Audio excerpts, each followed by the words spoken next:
I'm Dr. Michael Hebert, and I'm an assistant professor in the Department of Special Education and Communication Disorders at the University of Nebraska, Lincoln.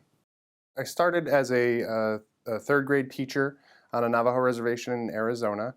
And then I taught fourth grade in Abington, Massachusetts. And then I decided at that point that I really felt like I wanted to know more about reading, and I wanted to teach kids that had reading problems.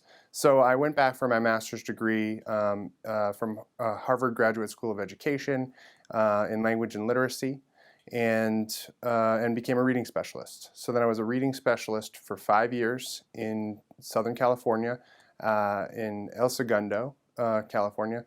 And while I was working with kids who had reading problems or who struggled with reading, I noticed that as I would teach them writing skills or have them write more, that I would notice improvements in their reading related to the writing that I was having them doing.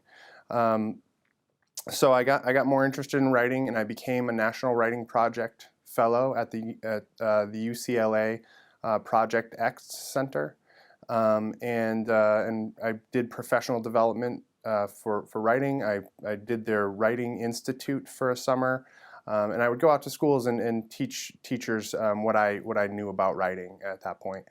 And then from there, I decided to get my Ph.D. In special education research, and worked with Steve Graham, who was my advisor.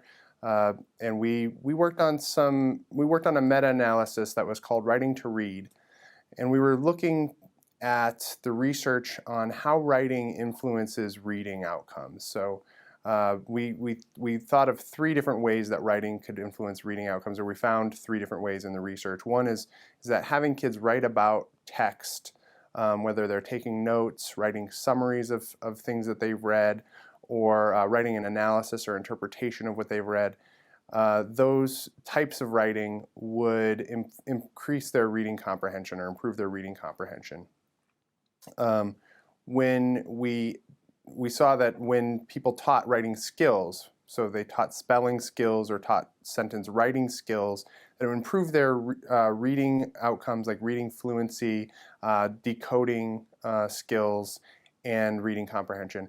And then a third set of studies looked at if kids just wrote more, if teachers had kids write more often in the day, it improved their reading comprehension outcomes.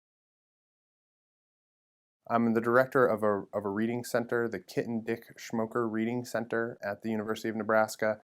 And kids come in with lots of different types of reading or writing difficulties. Sometimes it's related to autism, sometimes it's related to behavior problems or ADHD. A lot of times it's just their garden variety poor readers and writers. And that's probably the majority of the students that I work with are the kids who just have reading and writing problems, and we don't know the reasons why. It could be from a lack of instruction or a lack of experience in reading and writing. I don't think too much about what the causes could be. I try to think more of the solutions, and how we can help them become better readers and writers.